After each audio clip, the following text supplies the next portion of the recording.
Hello, Duolingo users.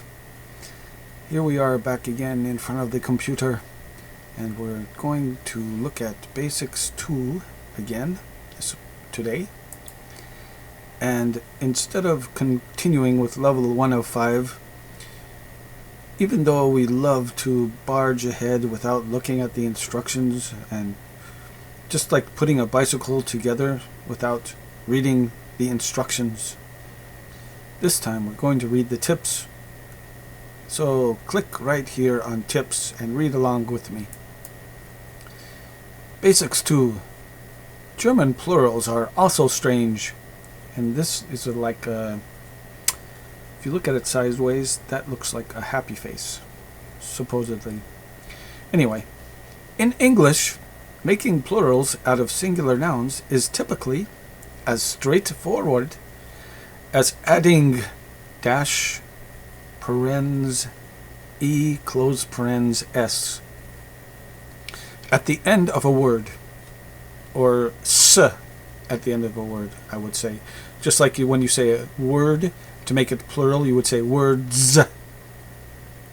Or you would say, instead of the singular of plural, is that an oxymoron? The singular of plural? What's half a pair of scissors? Well, anyway, plural, to make plural, the word plural into plural, into more than one, that's too confusing. Let's try this one. To make a noun into one, more than one, you would say nouns. Alright. In German, the transformation is more complex. You would learn the details about this in a later lesson. In some languages, such as French or Spanish, genders are also differentiated in the plural.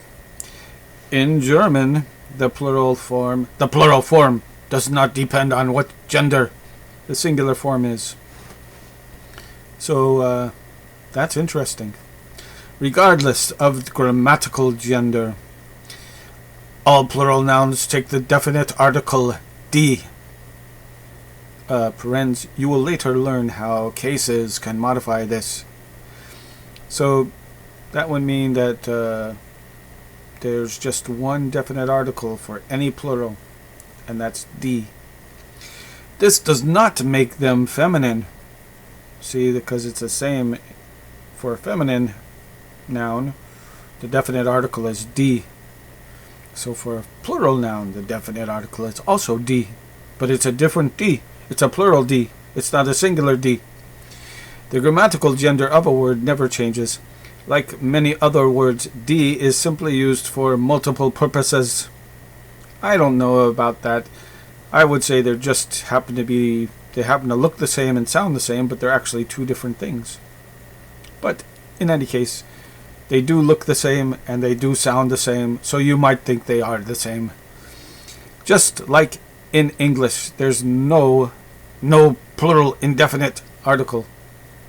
So like a or an is an indefinite article in English. Or a car, a car, and car. You wouldn't say an car. You would say an elephant. So a elephant, an elephant. You could say a elephant. But you couldn't say a elephant. You would say an elephant. You wouldn't say a elephant, would you? You'd say a elephant. But anyway, okay, let's go through this. We have our little chart here. English, German. In English, we say a man. In German, we say ein Mann. In English, we say men. In German, we say Männer. So, but you would say, oh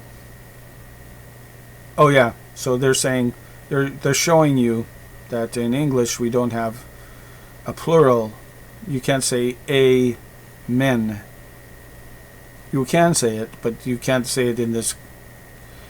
You would only say that when you're saying a prayer or a blessing. You would say amen, I suppose. But anyway, and in German you don't say that either. So anyway, you, and you. There's a song with that name. Most languages use different words to address one person or several people. In German, when addressing a single person, use du. So here we have an example. Du bist mein Kind. And the translation in English, you are my child. Du bist mein Kind. You, du bist, are, mein, my, Kind, child. If you are talking to more than one person, use ihr. So, like, some people say you all or use when they're talking to 2 people or 3 people. Use guys or you all. So in German we say something like that. We say ihr. Ihr seid meine Kinder. You are my children. So ihr, you, seid, are, meine, my, Kinder, children. Some English speakers would use ya all or you guys for this plural form of you, which is that's just what I was saying. I said it first. I thought of it first because I'm very innovative in this case. Note that these only work for people you are familiar with, like friends and family and things like that. For others, you would use the formal you. In German, we say something informal. I think it's Ihnen, which we teach later in the course. So stay tuned. Ihr, okay, here we go, starting a new topic. Ihr versus er. Ihr versus er. So, ihr, isn't that something on the side of your head that you use to listen to people? No, in German it's something else. If you're new to German, ihr and er may sound confusingly similar, but actually there is a difference. Ihr sounds similar to the English word ear. Oh, I just said that. And er sounds similar to the English word air, like the air in the sky. Or imagine a British RP accent. I don't know, I can't imagine that. I don't even go to England. We revolted against them. What are you talking about? Anyway, don't worry if you can't pick up on the difference at first. You may need some more listening practice before you can tell them apart. Also, try using headphones instead of speakers. And also, don't listen to those Duolingo people talk. That's just from me, because those Duolingo accents, no wonder they can't tell the difference between one thing and the other. Those people mumble too much. Anyway, learn the pronouns together with the verb endings. This will greatly reduce the amount of ambiguity. Okay, start a new topic here. Verb conjugation. Here is the complete table for conjugating regular verbs. So here we go back again to our chart of trinken, to drink. Trinken, trinken, trinken, trinken. English person, heading. Heading is ending. Heading, German example. Okay, let's look at this chart. I, first person singular. Is the ending. Ich trink I drink. I trinke, drink. You, singular informal, that's second person. So I am in my own body. I'm for the first person because I'm here in my own body, standing right now.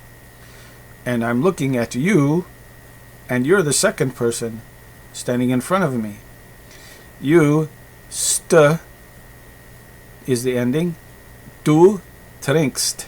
You drink.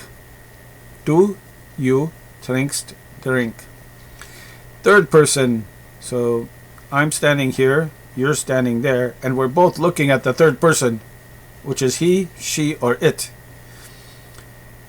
He, she, or it, and the ending is t. So sie, es trinkt. Trinkt, sie trinkt, es trinkt. Okay, this is getting long now. I gotta speed up. Okay, we, and the ending is N. Wir trinken. We drink. You, plural informal. So that's first person plural. So we, me and you are standing shoulder to shoulder, looking at looking at the world. And then you, plural, is we're standing shoulder to shoulder, or I'm standing by myself and I'm looking at two people and I'm saying to them, you. And the ending is t again, just like the third person singular. So the second person plural is the same as the first person, third person singular. Ihr trinkt. And last but not least, the plural, third person plural, they. They, en, sie trinken. Notice that the first and third person plural have the same ending. That's what I just said. Here's the complete table for the irregular verb sein, to be. English, German, I am, ich bin. You, du bist, you are. He, she, it is. Sie, es ist. We are, wir sind. You, plural informal, are. Ihr seid. And they are, sie, they, sind, are. You will learn about the distinction between formal and informal later, and it's easy, according to them. So anyway, if we want, we can go all the way up to here and start our lesson right away. But instead of doing that, we're going to wait till our next episode. So this is YouTube, so subscribe and like me and subscribe to me because it's YouTube. And anyway, till our next time online, our next module, Auf Wiedersehen.